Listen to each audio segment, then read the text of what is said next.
दोस्तों अभी आपने देखा कि कोलकाता में जो हादसा हुआ है वो अभी शांत भी नहीं हो पाया।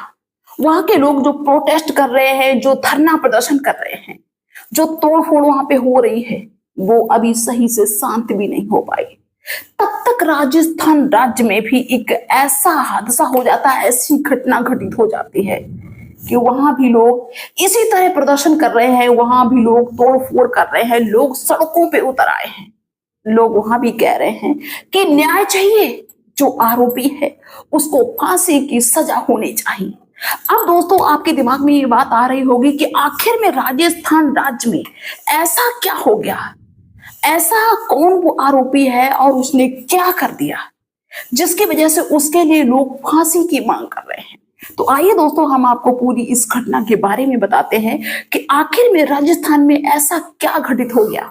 तो आप सभी का बहुत बहुत स्वागत है मेरे YouTube चैनल में एक और सच्ची घटना में। दोस्तों राजस्थान राज्य का एक जिला लगता है उदयपुर, और उदयपुर जिला के अंतर्गत एक थाना पड़ता है सूरजपुर, और उस सूरजपुर थाने के अंतर्गत एक स्कूल राजकीय उच्चतम माध्यमिक विद्यालय चौहटा। यहाँ पे कक्षा 10 में पढ़ रहे दो छात्रों के बीच में विवाद हो गया। वो विवाद सिर्फ इसलिए हुआ कि एक छात्र का पूरा होमवर्क था और एक छात्र का होमवर्क पूरा नहीं था। तो दोस्तों जिसका होमवर्क पूरा नहीं था उसने उस छात्र से कहा कि अपनी कॉपी मुझे दे दो ताकि मैं अपना होमवर्क पूरा कर लूं। लेकिन उस छात्र ने अपनी कॉपी नहीं दी, जिसकी वजह से जिस छात्र को कॉपी नहीं दी उसने मतलब उससे विवाद कर दिया। छोटी छोटी बातों पे बड़ा विवाद होता चला गया, यहाँ तक कि एक दूसरे के पिता को गाली देने लगते हैं, और एक छात्र ने कुर्सी उठा के अगले छात्र को मार दिया। जैसे तैसे ये मामला वहां पे शांत हो गया, लेकिन जो जिस छात्र को कॉपी नहीं थी दी थी उसके अंदर ज्वालामुखी धधकने लगा कि कब मुझे मौका मिले और मैं इसको सबक सिखा सकूं। दोस्तों लंच का टाइम हो जाता है, सारे बच्चे बिजी हो जाते हैं, कोई खाने में पीने में, कोई नाश्ता पानी ऐसे करके।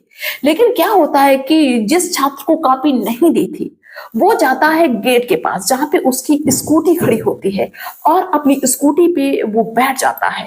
तभी थोड़ी देर में वो छात्र भी वहां पहुंच जाता है, मतलब गेट से निकलने के लिए गया होगा जिस छात्र ने कॉपी नहीं दी थी। तो ये जो छात्र स्कूटी पे बैठा हुआ था जिसको कॉपी नहीं दी, वो अपनी स्कूटी से एक चाकू निकालता है और उसमें मतलब ऐसी बटन जैसी दबाई जिसकी वजह से वो चाकू एकदम निकल के आ गई, और उसने आओ देखा ना ताओ, और जिस बच्चे ने कॉपी नहीं दी थी, जिस स्टूडेंट ने, उस पे ताबड़तोड़ हमला कर दिया, चाकुओं से वार कर दिया। दोस्तों उसके जांघ पे चाकू 3-4 बार मारी, जिसकी वजह से वो बच्चा लहूलुहान हो गया, वो छात्र वहीं पे लहूलुहान हो गया, यहाँ तक कि खून इतना बहने लगा कि वो वहीं पे बेहोश हो गया। और वो जो आरोपी था जिसने चाकू मारा था वो अपनी स्कूटी पे बैठता है और स्कूल से बाहर निकल जाता है। क्या होता है कि कुछ छात्रों ने जब उसको देखा पड़ा हुआ लहूलुहान, तो जो स्कूल के टीचर थे उनको सूचना दी कि सर ऐसी ऐसी हालत है, देखो किसने मार दिया। किसी को नहीं पता कि किसने मारा। तो स्कूल के जो टीचर होते हैं वो सभी आते हैं और उसको उठा के आनन फानन में एमबी हॉस्पिटल में भर्ती करा देते हैं, लेकिन खून इतना बह रहा था कि उसको होश नहीं आता है। तो दोस्तों आनन फानन में उसके घर पे भी सूचना की जाती है। घर में जो माँ थी और ताऊ और ताई जो जो भी लोग थे वो उस हॉस्पिटल में आ जाते हैं, क्योंकि उसके जो पिता थे वो कुवैत में नौकरी करते हैं, और उसके पिता को भी सूचना दी जाती है। तो पिताजी वहां पे छटपटाते हैं, कैसे करके मुझे कोई ऐसा प्लेन मिल जाए जो इंडिया मुझे पहुंचा दे, कोई भी सरकारी प्राइवेट जैसा भी हो, ताकि मैं अपने बेटे के पास में पहुंच जाऊं। इसके बाद में दोस्तों क्या होता है कि धीरे धीरे जब ये छात्र गंभीर रूप से घायल हो गया और धीरे धीरे ये बात सोशल मीडिया के थ्रू फैलने लगी वहां पे उदयपुर में, कि एक तो अलग अलग समुदाय की बात थी, एक हिंदू था एक मुसलमान था। तो वहां पे ये बात फैलने लगी कि जो विशेष समुदाय का था, इस समुदाय का था, जो भी उसका लड़के का समुदाय था, मुसलमान था, कि उसने एक हिंदू लड़के को चाकू मार दी। तो जब समुदाय के अलग अलग समुदाय की बात आई तो फिर वहां पे धीरे धीरे दंगा होना शुरू हो गया, लोग इकट्ठे होने लगे जहां पे वो लड़का भर्ती था, और इसके बाद में देखते ही देखते वहां पे आक्रामक रूप हो गया। लोग ऐसे मतलब रूप में उतर आए, तोड़ फोड़ करने लगे। क्योंकि उन्होंने सिर्फ ये चीज नहीं देखी कि हाँ छात्र है, छात्रों ने ऐसा कर दिया, उन्होंने सिर्फ ये चीज देखी कि वो अलग समुदाय का है और मुसलमान है, इसलिए उसने हिंदू पे वार किया है, जिसकी वजह से भाई भीड़ आक्रोशित होती चली जा रही है। और कोई भी गाड़ी मिल रही उसमें आग लगा रहे हैं, कोई भी दुकान मिल रही वो उसको तोड़ फोड़ कर रहे हैं, यहाँ तक कि जो भी वहाँ पे बाजार, मार्केट, घंटाघर और हाथी पोल और अश्वनी बाजार जो भी वहाँ के थे क्षेत्र में, उनको सबको बंद करवा दिया जाता है। सब बंद हो जाते हैं और चारों तरफ लोग फैल जाते हैं, तहलका मचाने लगते हैं। किसी की भी गाड़ी खड़ी है लोग आग लगा देते हैं, किसी से पूछते भी नहीं कि किसकी गाड़ी है। अब वहां के जो भाई बड़े बड़े अफसर हैं, डीएम, एसडीएम, आईजी, डीआईजी, उनको जब इस बात की जानकारी होती तो वो भी आनंद फानन में पहुंचते हैं और भीड़ को भाई रोकने की कोशिश करते हैं कि सभी लोग शांत हो जाओ और जो भी इसका आरोपी होगा, दोषी होगा, उस पर कार्रवाई की जाएगी। लेकिन लोग नारेबाजी करते हैं और रुकने का नाम नहीं लेते हैं। दोस्तों देखते ही देखते दंगा फसाद बढ़ता ही चला गया और लोग मांग करने लगे कि जैसे उत्तर प्रदेश में योगी जी आरोपियों के घरों पे बिल्डोजर चलाते हैं तो इसके घर पे भी बिल्डोजर चलना चाहिए। इसने चाकू क्यों मारा?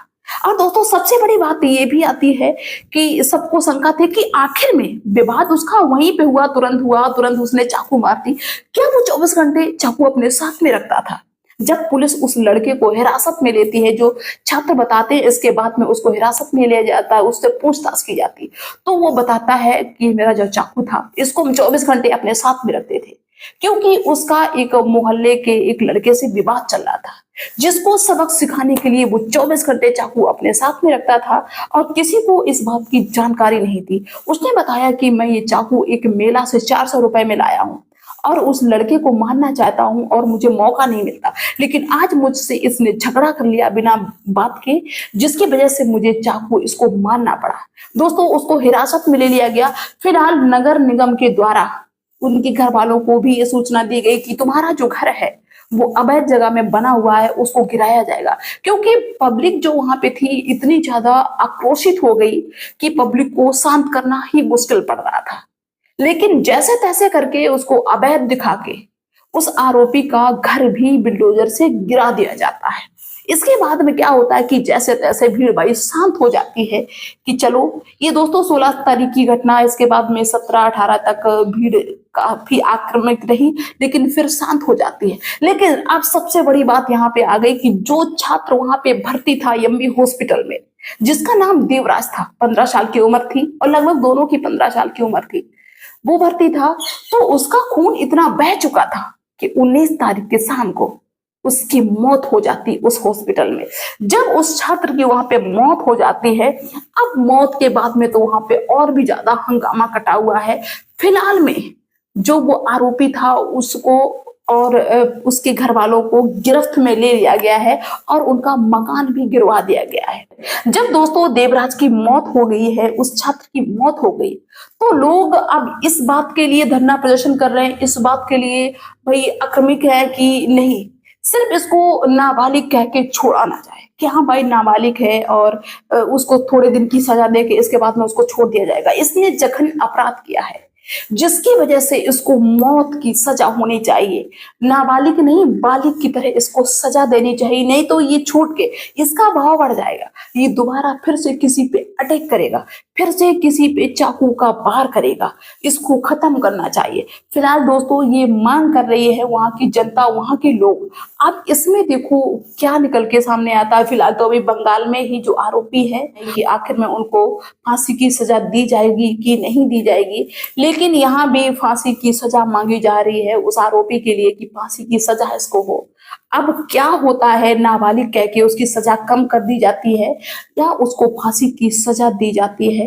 फिलहाल उसके पूरे परिवार का रो रो के बुरा हाल है, जिसका बेटा चला गया इस दुनिया में बस इतनी सी बात पे कि कांपे नहीं देंगे, तो उनसे पूछो क्या हालत होगी। पिता ने जब अपने बेटे की चिता में आग लगाई तो पिता फपक फपक के रो पड़े।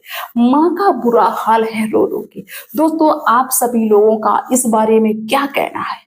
क्या इतनी सी बात पे इतना बड़ा कांड करना चाहिए था उस छात्र को, या उसने गलती की या नहीं की? आप लोगों की क्या राय है? लोग उसके लिए फांसी की मांग कर रहे हैं, आपके अनुसार उसको फांसी की सजा होनी चाहिए या नहीं होनी चाहिए? आप सभी लोग कमेंट्स के थ्रू मुझे जरूर बताना। तब तक के लिए बाय सभी को।